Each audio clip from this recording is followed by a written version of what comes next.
hablaremos de levitaciones. Es probable que la ascensión de Cristo, así como la asunción de la Virgen María, inspiraran a ciertos místicos el deseo más o menos consciente de reproducir estos procedimientos.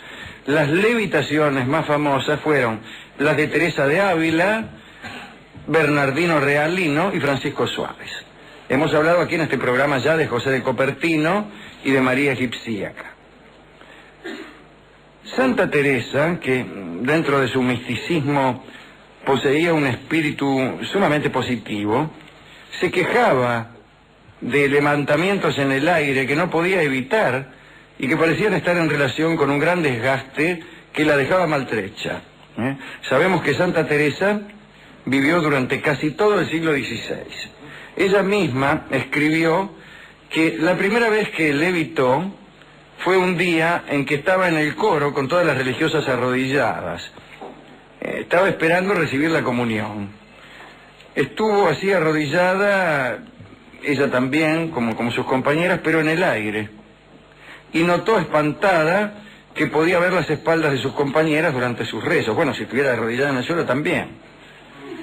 El caso es que cuando regresó al piso, prohibió a las hermanas hablar de eso a las autoridades. Parece que al advertir que estaba por levitar, Teresa se arrojaba enseguida al suelo y las compañeras la ayudaban para sujetarla, es decir, no quería levitar. A pesar de todos los esfuerzos, no podía evitar la elevación. En una oportunidad, Teresa incluso levantó con ella a una priora que intentó sostenerla en tierra. Dicen que Teresa suplicaba que Dios tuviera a bien no favorecerla con mercedes que se revelaran por signos externos, pero en verdad no hubo caso, Teresa seguía levitando. Cuando quería resistirse, sentía bajo los pies asombrosas presiones. Una de las levitaciones más célebres de Teresa de Ávila es la que experimentó al mismo tiempo que Juan de la Cruz, que había ido a visitarla al convento de la Encarnación. En una oportunidad, cuando San Juan de la Cruz le hablaba de la Trinidad, él se elevó en el aire y junto con él su asiento. Inmediatamente Teresa también se elevó y continuaron la conversación a varios palmos sobre el suelo. Ahora bien, Sor Beatriz de Jesús, que entró por casualidad en aquel momento, pudo ver semejante escena, supongo que se habrá desmayado convenientemente. Otras carmelitas también fueron testigos y declararon en las actas que luego sirvieron, ya en 1622, para que Teresa fuera santa. Francisco Suárez fue un jesuita que nació en el año 1548. Era de Granada. Defendió siempre la idea de que la Iglesia debía tener supremacía sobre el Estado, y hay unos cuantos escritos al respecto que le corresponde. Bueno, Suárez también levitaba. Jerónimo da Silva, otro jesuita, lo vio. Fue así. Parece que el superior Pedro de Aragón le había ordenado que le llevara un mensaje a Francisco Suárez. Jerónimo fue hasta la celda indicada y antes de entrar se asomó. Francisco Suárez estaba rezando, suspendido en el aire, a un crucifijo que estaba contra la pared. Ha escrito el propio Jerónimo que salió de allí con los cabellos erizados como los pelos de un cepillo. Esperó un rato hasta que Francisco Suárez estuviera instalado en el suelo. Jerónimo se asomó otra vez. Suárez continuaba a media altura, ahora entre el suelo y el techo, pero en estado horizontal. Esperó un poco más entonces, hasta que escuchó un ruido y se presentó por tercera vez. Suárez estaba en su escritorio.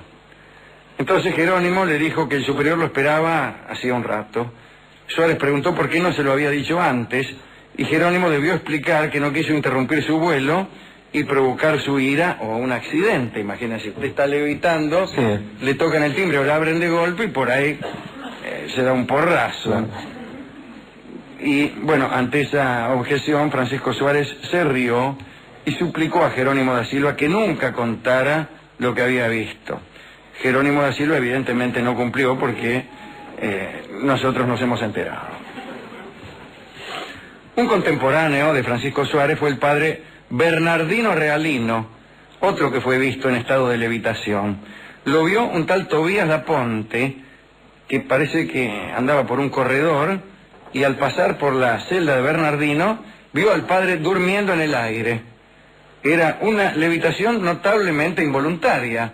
Durante el sueño levitaba el padre Bernardino Realino. Ahora, cuando Tobías da Ponte hizo su declaración, esto fue durante el proceso de beatificación de Bernardino, el testigo fue advertido de que tuviese buen cuidado de no exagerar los hechos, impulsado por un sentimiento de devoción malentendido, ya que los santos no tenían ninguna necesidad de que se apoyara su causa con procedimientos de tal clase. La declaración firmada por Tobías da Ponte, claramente despojada de toda devoción barroca, fue la siguiente: Bernardino Realino voló. Citamos ahora, para terminar, una lista de casos de personas que han levitado. Claude Hirier, director del seminario de Grenoble, se elevó por los aires en 1810. André Gilbert Fournet hizo lo propio en 1793. Debió esconderse por mucho tiempo, porque era la época del terror, imagínese, no se toleraban santidades elocuentes. Michael Garicoitz, que murió en 1863, fue el fundador de la congregación de sacerdotes de Bétaram. Se elevaba cada vez que decía la misa. Y podía decir misa y se levantaba en el aire. Gemma Galgani de Lucca era de Italia. Era una mujer romana que murió no hace tanto, en 1903. El usufructo de sus potestades una vez la ofendió, dice la crónica. Al hallarse en éxtasis, se elevaba a la suficiente altura para abrazar un crucifijo o una figura que no hubiera podido alcanzar en otras circunstancias. El padre, Constanzo Salvi, le rogó que lo ayudara con sus facultades para limpiar los vitrales de su congregación. Gemma Galgani, desconsolada, abandonó aquel lugar y dice que también abandonó el ejercicio que la destacaba. Eso me parece un gesto digno. Uno se rompe el espíritu para levitar y después usan esa facultad santa para limpiar los vidrios. Así que esta charla está dedicada a aquellos que levitando limpian vidrios ajenos. Yo he andado siempre en una actitud más bien reptil, pero conozco a muchos que, teniendo la facultad de levitar, han sido utilizados por sus amigos, sus familiares, sus novios, sus novias, para limpiar distintas clases de vidrios, para recobrar pelotas perdidas, podar árboles, etcétera.